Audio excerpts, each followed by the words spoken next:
Tout le monde, c'est André, on se retrouve pour une nouvelle vidéo et dans cette vidéo, je vais vous montrer comment faire pour avoir le plus d'FPS possible sur Fortnite chapitre 4 en 5 étapes. C'est parti! Donc étape numéro 1, ce qu'on va faire, c'est que là on va se retrouver dans le jeu et là en fait ce qu'on va faire, c'est qu'on va s'assurer qu'on a bien optimisé les réglages et les paramètres pour avoir le plus d'FPS possible avant d'optimiser notre PC avec d'autres réglages. Voilà, donc tout d'abord ce qu'on va faire, c'est qu'on va cliquer en haut à gauche sur les 3 tirés ici, tac! On va cliquer sur l'engrenage ici, tac!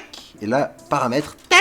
Voilà, quand on arrive ici, on arrive dans graphisme, voilà. Vous allez choisir plein d'écrans pour avoir le moins de latence possible et ça va aider votre PC à avoir le plus d'FPS possible, voilà. Ensuite, résolution, je vous conseille de mettre la résolution native de votre écran. Moi, personnellement, mon écran, c'est un écran 1920 x 1080, du coup, je laisse comme c'est. Ensuite, synchronisation verticale, mettez non. Taux de rafraîchissement max, pour l'instant, on va mettre illimité, mais on peut changer ça par la suite. Ensuite, mode de rendu, donc je vous conseille de mettre DirectX 12, sauf si vous voulez vraiment avoir le plus d'FPS possible en vous en foutant complètement de la qualité. Mais si vous voulez un peu de qualité, mettez DirectX 12. Si vous avez vraiment un PC pourri, mettez mode performance. Voilà. Après ça, graphisme et tout, on peut ignorer. Après flou de mouvement, je vous conseille de mettre non. Voilà, donc dans qualité des graphismes, là, on va mettre anti-aliasing, on va désactiver.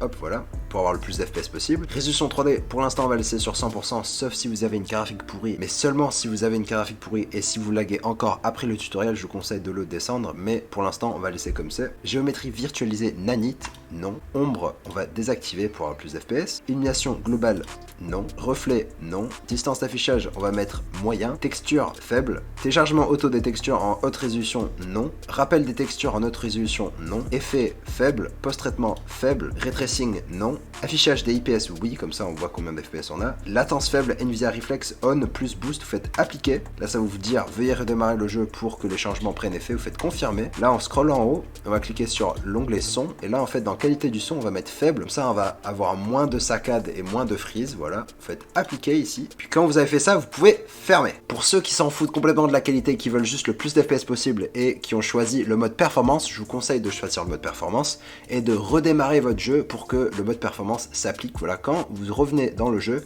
vous allez scroller en bas et là vous allez voir que en fait vous avez moins de paramètres. Du coup là ce qu'on va mettre comme paramètre, c'est qu'on va mettre géométrie faible, tout ça on va mettre non, texture faible et distance d'affichage on va mettre proche, affichage des IPS oui, et là tout ce que vous allez faire c'est appliquer, retour, et là je vous conseille de tester le jeu, voir combien d'FPS vous avez et si vous êtes content avec le ratio FPS qualité. Voilà, donc étape numéro 2, ce qu'on va faire c'est que là on va cliquer sur le menu démarrer et là on va écrire mode jeu, paramètres du mode jeu, vous cliquez dessus, on va cliquer sur activer le mode jeu, donc vous activez, voilà, et après dans graphique on va cliquer ici, on va cliquer sur modifier les paramètres graphiques par défaut, et là je vous conseille d'activer la planification de processeur graphique à accélération matérielle, je vous conseille d'activer ça. En fait après avoir activé ça, il va falloir redémarrer votre PC pour que les modifications soient prises en compte.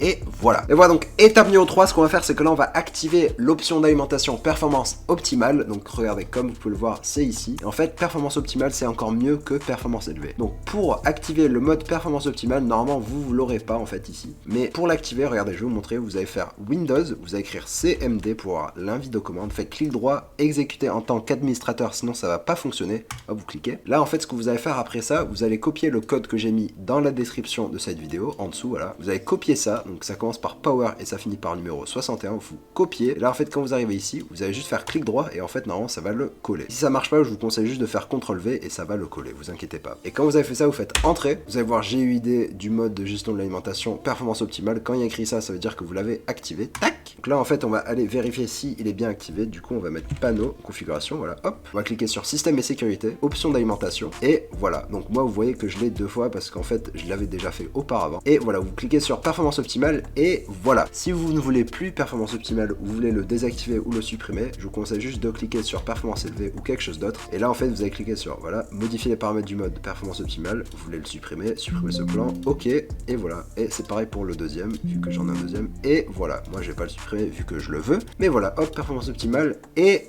voilà. Voilà, donc étape numéro 4, ce qu'on va faire c'est que là en fait on va optimiser le panneau de configuration Nvidia. Donc si vous avez une carte graphique Nvidia, je vous conseille de faire cette étape. Si vous n'avez pas une carte graphique Nvidia, je vous conseille de sauter cette étape, voilà. Donc hop, vous allez faire clic droit sur le bureau, afficher plus d'options, panneau de configuration Nvidia, hop, voilà. Là vous allez cliquer sur régler les paramètres d'image avec aperçu, tac.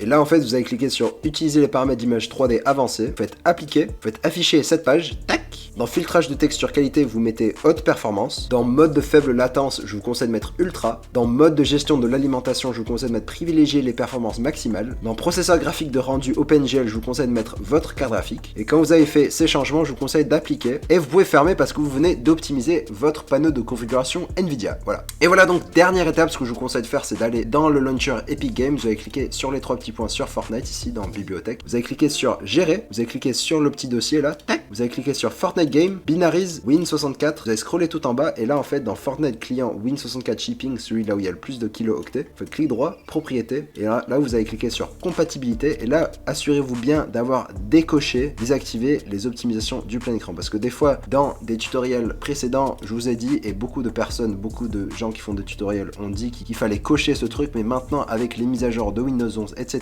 ça sert plus à rien de le cocher, du coup je vous conseille de le décocher. Voilà, vous faites appliquer, ok et je vous conseille de faire pareil avec les autres, assurez-vous bien d'avoir décoché, voilà donc c'est décoché, vous faites ok, pareil ici, propriété, compatibilité, c'est décoché, vous faites ok, et pareil pour celui-là, tac, compatibilité, c'est décoché, parfait, ok, et vous pouvez fermer. Et voilà donc, merci d'avoir regardé cette vidéo, mettez un like si ça vous a plu, abonnez-vous à ma chaîne si vous aimez bien mes vidéos, et on se retrouve pour une fois sur une nouvelle vidéo. Allez, ciao tout le monde.